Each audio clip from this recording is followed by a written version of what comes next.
Hello everyone. This one is your lecture number 5th for the chapter How do organism reproduce? Okay. So let's begin our lecture beta. Today I am going to explain you DNA copy. Okay. Now what do you mean by DNA copying? DNA copying is just simply making another copy of DNA. Okay, DNA की दूसरी copy बनाना क्या कहलाएगा? DNA copy. ठीक है. और आप इसको simply क्या कह सकते हैं? रेप्लिकेशन ऑफ डीएनए भी बोल सकते हैं. Replication of DNA. ठीक है. Now what is importance of DNA copy when it occurs? ठीक है, we have to study all about that. तो क्या है यहाँ पे देखो, मान लो मैं पहले एक एग्जांपल लेके चल रही हूँ. देखो बेटा, रिप्रोडक्शन चाहे आपका ए सेक्सुअल हो या सेक्सुअल हो, इट डजेंट मैटर. ठीक है, रिप्रोडक्शन चाहे ए सेक्सुअल हो या सेक्सुअल हो, ये जरूरी नहीं है कि कैसे भी टाइप का रिप्रोडक्शन हो. सभी टाइप के रिप्रोडक्शन में क्या होता है? डीएनए कॉपिंग होती है. Just prior to dividing of cell या डिवीजन ऑफ सेल. सेल की डिवाइड करने से पहले क्या बनता है? डीएनए अपनी दूसरी कॉपी बनाता है. That process is known as DNA copying और रेप्लिकेशन ऑफ डीएनए. ठीक है. तो कहने का मतलब, जैसे मान लो ये कोई एक सेल है. ठीक है, ये कोई एक सेल है और इसके अंदर इसका जेनेटिक मटेरियल है. ठीक है, मान लो ये इसका जेनेटिक मटेरियल है. आई बात समझ में? अब आगे चल के everything that has been present in particular cell is going to be divide into two daughter cell. Reproduction का मतलब एक सेल से दो सेल बनना, एक ऑर्गेनिज्म से दो ऑर्गेनिज्म बनना. तो जो भी कंटेंट इसके अंदर है ऑब्वियसली वो डिवाइड करेगा, है ना. तो डिवीजन हुआ और मान लो ये क्रोमोसोम आपका ऐसे हाफ हाफ पार्ट में डिवाइड हुआ. ठीक है, मैं एक नॉर्मल केस लेके चल रही हूँ.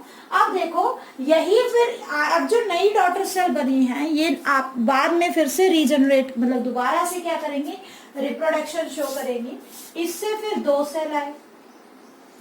ठीक है, इसे भी दो सेल आए. तो ऑब्वियसली जो भी चीज इसके अंदर है वो अलग अलग हाफ पार्ट में डिवाइड होगी. ठीक है, तो अब यहाँ पे आपका ये डीएनए ऐसे बच गया, इतना सा बच गया. और ऐसे करते करते धीरे धीरे मान लो जब ये डिवाइड करेगी, इससे जो दो सेल आएंगे ऐसे करके, तो अल्टीमेटली इसमें तो डीएनए बहुत ही कम बच जाएगा. और इसके बाद जो प्रोजेनी आएगी उसमें और बिल्कुल ही खत्म हो जाएगा. है कि नहीं भाई? जब सेल डिवाइड कर रहा है तो जो भी चीज उसमें प्रेजेंट है वो दो इक्वल पार्ट्स में डिवाइड हो गई उसकी डॉटर सेल में. ठीक है. अगर क्या है, डीएनए कॉपिंग नहीं हो, मान लो ऐसे नॉर्मली हम पढ़ रहे हैं और नॉर्मल प्रोसेस में आपने शो किया, तो धीरे धीरे जनरेशन आफ्टर जनरेशन सारा का सारा डीएनए खत्म हो जाएगा. ठीक है, आई बात समझ में? क्या ऐसा होता है? ऐसा नहीं होता. ठीक है, एक्चुअल प्रोसेस क्या होता है? एक्चुअल प्रोसेस क्या होगा आपका? ऐसे नहीं चलेगा. ठीक है, ऐसे नहीं होगा. तो कैसे होगा फिर? देखो, मान लो ये आपका डीएनए है. ठीक है, ऐसे करके अब जब ये डिवाइड करेगा तो डिवाइड करने से पहले ये सेम अपने जैसी एक और कॉपी तैयार करेगा. आई बात समझ में? नंबर ऑफ क्रोमोसोम सेम रहेंगे, लेकिन अपनी जैसी दूसरी कॉपी रेडी करेगा. ठीक है, आई बात समझ में? और ये फिर ऐसे इक्वल हाफ पार्ट में डिवाइड हो जाएगी. अब जब ये सेल डिवाइड करेंगे तो ये डिवाइड करने से पहले क्या करते हैं? अपना जीनोम डुप्लीकेट करते हैं, अपना जेनेटिक मटेरियल डबल करते हैं. That process is known as DNA duplication या डीएनए कॉपिंग या रेप्लिकेशन ऑफ डीएनए. अब ये डिवाइड करेगा तो फिर इक्वल पार्ट्स में डिवाइड हो गया, है ना. तो जितना डीएनए पेरेंट सेल में है, ऑफस्प्रिंग में भी उतना ही डीएनए हर बार आएगा. तो क्वेश्चन पूछा जाता है what is the importance of DNA कॉपिंग। DNA कॉपिंग की इम्पोर्टेंस क्या है, डीएनए कॉपिंग क्यों जरूरी है, ठीक है, ये क्वेश्चन पूछा जाता है। तो देखो अगर डीएनए कॉपिंग नहीं होगी तो सक्सेसिव डिविजन्स के बाद whatever amount of genetic material is present in the parent cell goes to decrease and ultimately may be consumed, ठीक है, completely consumed, ठीक है ना, आफ्टर सक्सेसिव डिविजन्स। बहुत कुछ सक्सेसिव डिविजन्स के बाद तो खत्म हो जाएगा, ठीक है। तो इसीलिए to maintain the proper amount of DNA in each daughter cell, ठीक है, डीएनए डुप्लीकेशन इज रिक्वायर्ड। दूसरा, जब भी डीएनए डुप्लीकेशन होती है तो हमेशा क्या होता है बेटा, वेरिएशंस आती है, चेंजेस आते हैं, और जब वेरिएशन आती है तो आपका सर्वाइवल रेट कहीं ना कहीं इंप्रूव होता है, एवोल्यूशन होता है, ठीक है ना। क्या होता है एवोल्यूशन, उसको नेक्स्ट चैप्टर में करवाएंगे आपको। तो ध्यान रखना कि डीएनए डुप्लीकेशन क्यों जरूरी है, ठीक है। इसके साथ साथ आपको याद रखना है, मैं ये क्वेश्चन का आंसर बेटा आपको भेज दूंगी कि डीएनए, चलो यहीं पे लिखवा देते हैं, डीएनए कॉपिंग क्यों जरूरी है या डीएनए कॉपिंग किस लिए जो है होनी चाहिए, ठीक है। 2 बार दिया हुआ एनसीईआरटी में क्वेश्चन, तो इसको बेटा आप कर लेना, इंपॉर्टेंट है, ठीक है। तो एक बार मैं लिखवा देती हूँ आपको।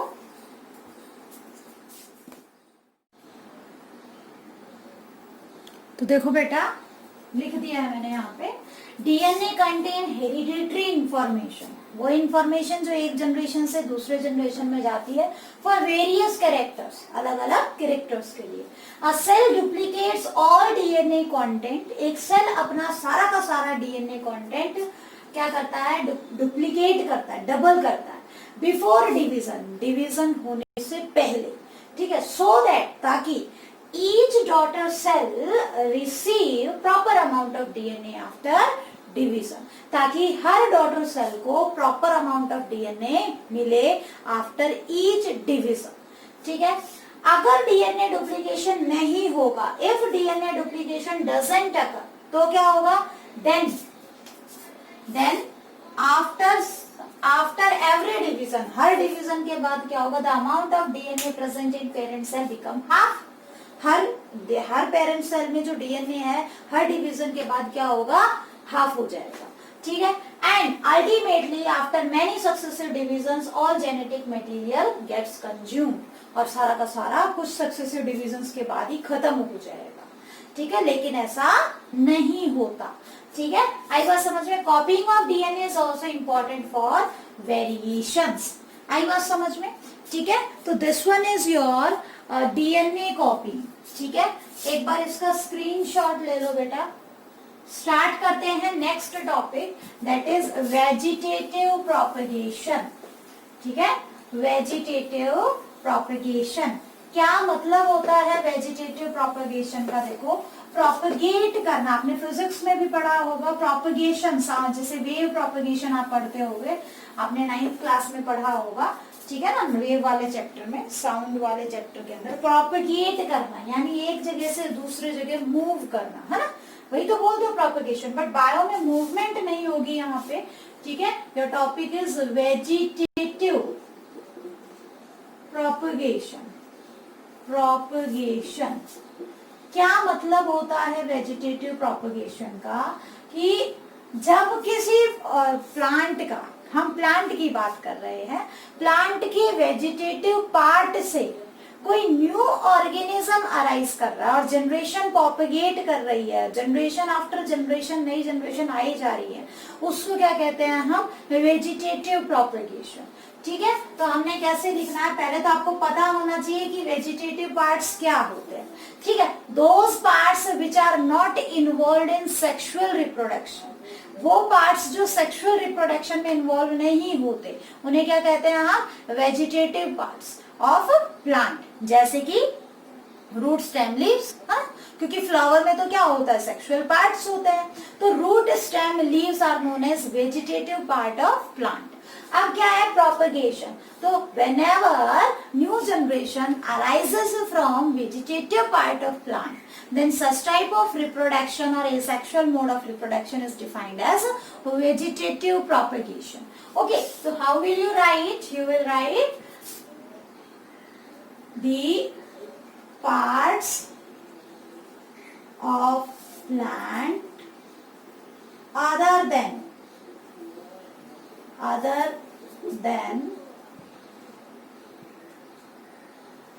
reproductive, other than reproductive parts, ठीक है, like root, stem, leaves, क्या कहोगे, are known as, क्या बोलेंगे उनको, vegetative parts of plant, known as vegetative parts of plant, ठीक है। अब नेक्स्ट क्या है, वेजिटेटिव प्रोपगेशन को कैसे डिफाइन करोगे, when new organisms are produced from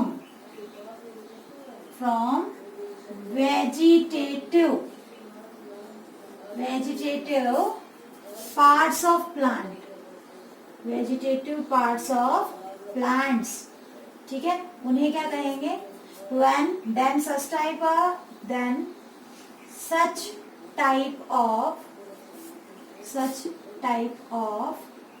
asexual reproduction is known as क्या कहेंगे उसे हम, वेजिटेटिव प्रोपगेशन। आई बात समझ में, इस टाइप के रिप्रोडक्शन को, सेक्सुअल रिप्रोडक्शन को हम क्या कहेंगे, वेजिटेटिव प्रोपगेशन कहेंगे। देखो यहाँ पे सेक्सुअल पार्ट इन्वॉल्व नहीं हो रहे और मोनोपेरेंटल है, ठीक है, कोई गैमीट्स नहीं बनते, इसीलिए एसेक्सुअल मोड में आता है, ठीक है ना। अब आपने पढ़ना है कि वेजिटेटिव प्रोपगेशन दो तरीके से होता है, एक तो है नेचुरल, अपने आप, ठीक है, और एक होता है आर्टिफिशियल, जब हम खुद करवाते हैं, व्हेन जो है ह्यूमन इंटरफेयर इज इन्वॉल्व, ठीक है, या ह्यूमन अप्रोच इज इन्वॉल्व, ठीक है ना, तो उसको बोलते हैं आर्टिफिशियल वेजिटेटिव प्रोपगेशन, ठीक है ना। इट कैन बी नेचुरल और आर्टिफिशियल, जहां पे ह्यूमन एफर्ट्स इन्वॉल्व हो तो वो आर्टिफिशियल, ठीक है, और नेचुरल जो अपने आप हो रहा है। तो हमें अलग से पढ़ने हैं, नेचुरल अलग से पढ़ने हैं और आर्टिफिशियल अलग से पढ़ने हैं।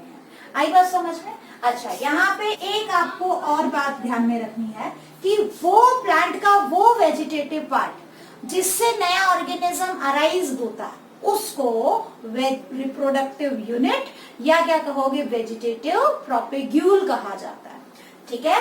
The part of plant which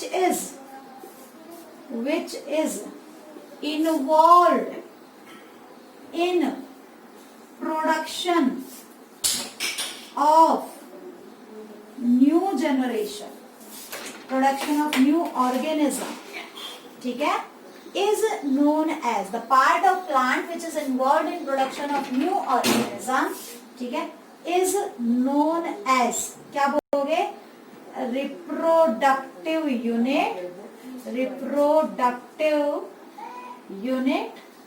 ठीक है, और क्या बोलोगे, वेजिटेटिव प्रोपेग्यूल, ठीक है, समझ में आया।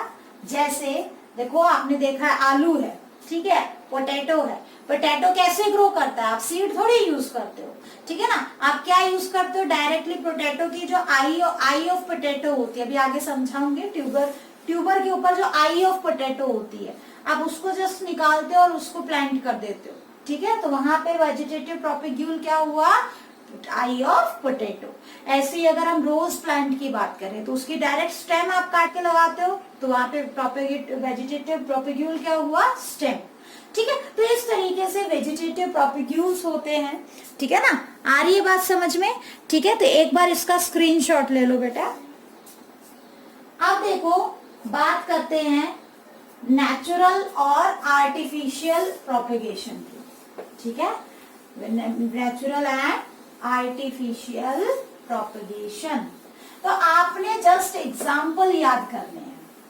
ठीक है, you have to learn just examples, not the whole concept. अब देखो सबसे पहले बात करते हैं नेचुरल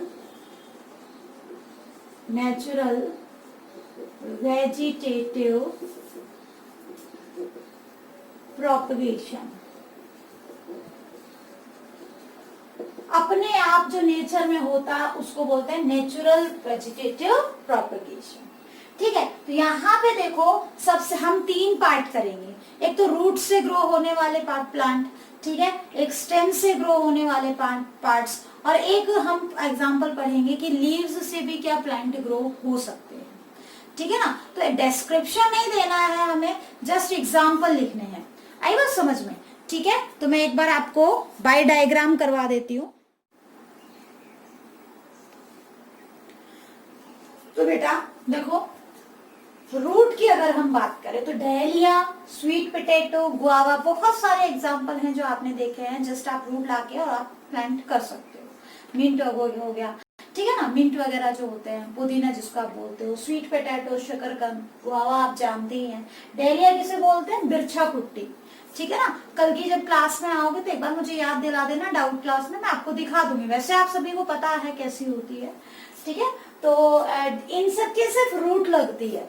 ठीक है, आपने थोड़ी सी भी रूट लाके लगा दी तो पूरा प्लांट अपने आप ग्रो कर सकता है। अब ऐसा होता क्यों है? ठीक है, इंपॉर्टेंट क्या है कि ऐसा होता क्यों है?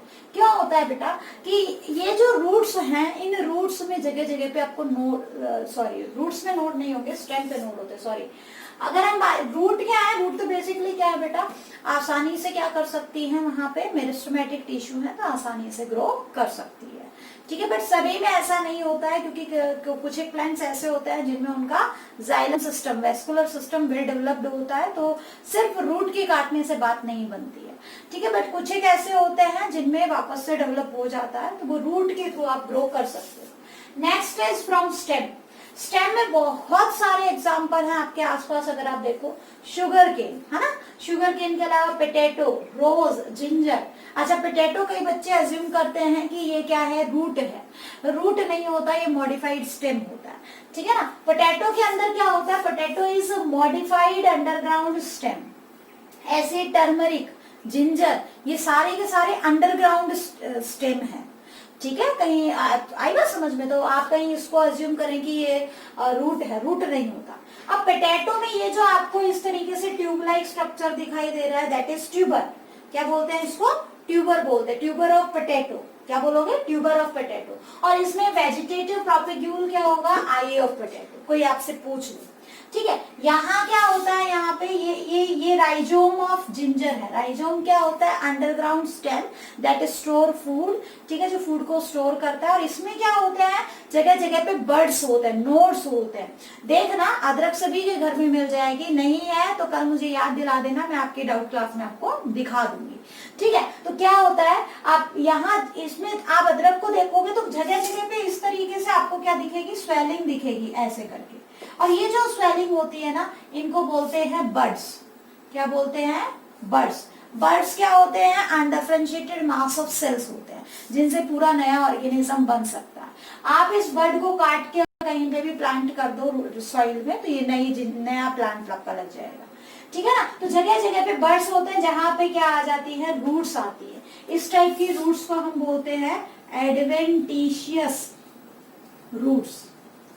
ठीक है, एडवेंटिशियस रूट्स बोलते हैं। आई बात समझ में? ठीक है ना, तो ये आपको एडवेंटिशियस स्पेलिंग में लिख दिया, एडवेंटिशियस रूट।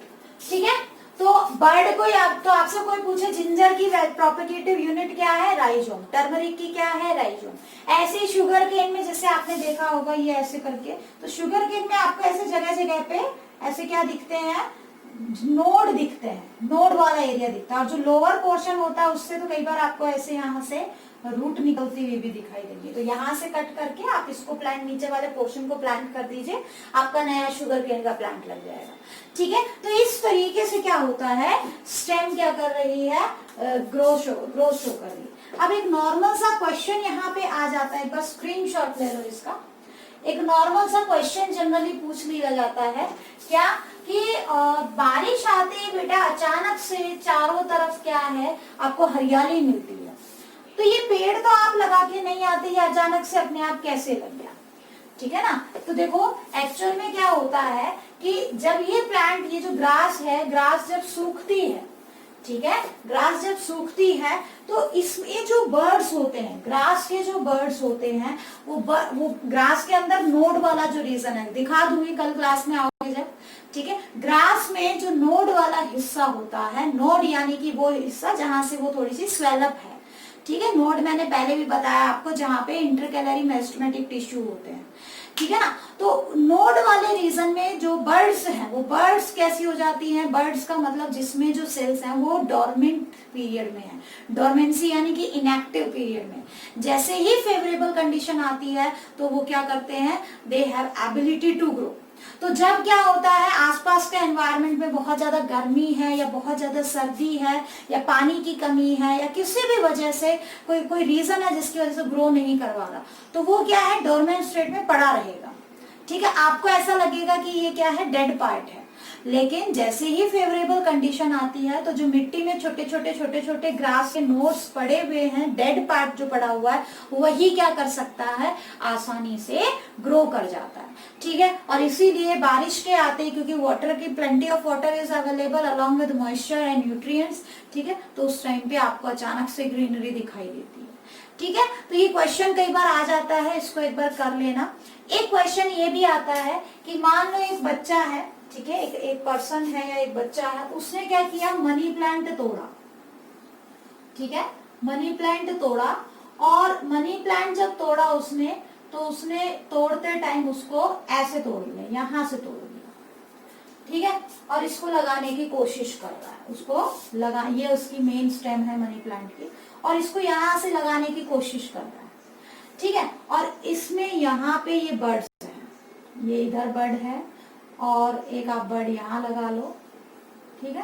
बर्ड बेटा वह होता है, वो पार्ट होता है जहां पे क्या होता है, नया ब्रांच ग्रो कर सके या नई लीफ ग्रो कर सके, ठीक है ना। बर्ड का मतलब होता है मास ऑफ अनडिफरेंशिएटेड सेल्स, यानी कि ऐसे सेल्स जिनमें न्यू ऑर्गेनिज्म बनाने की कैपेबिलिटी होती है, जिनमें डिवाइड करने की एबिलिटी होती है, ठीक है। तो मान लो एक बच्चे ने मनी प्लांट को यहाँ से तोड़ा, यहाँ से कट ऑफ किया और इसको लगाने की कोशिश की, ठीक है। रिजल्ट क्या निकला कि प्लांट लगा ही नहीं, ठीक है।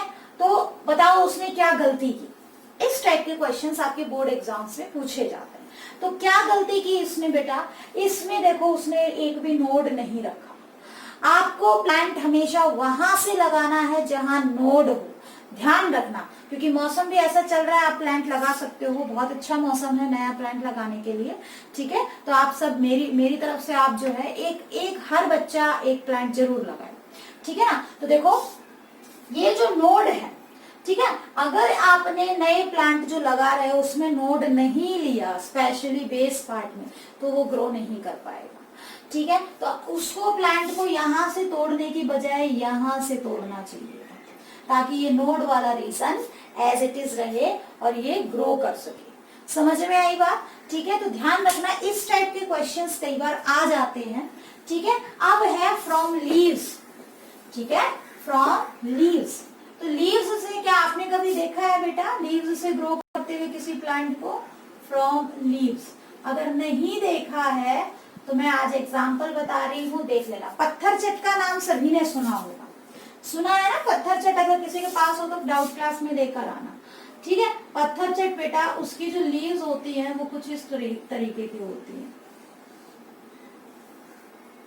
उसकी लीव्स कुछ इस तरीके की होती है, ठीक है, आई बात समझ में।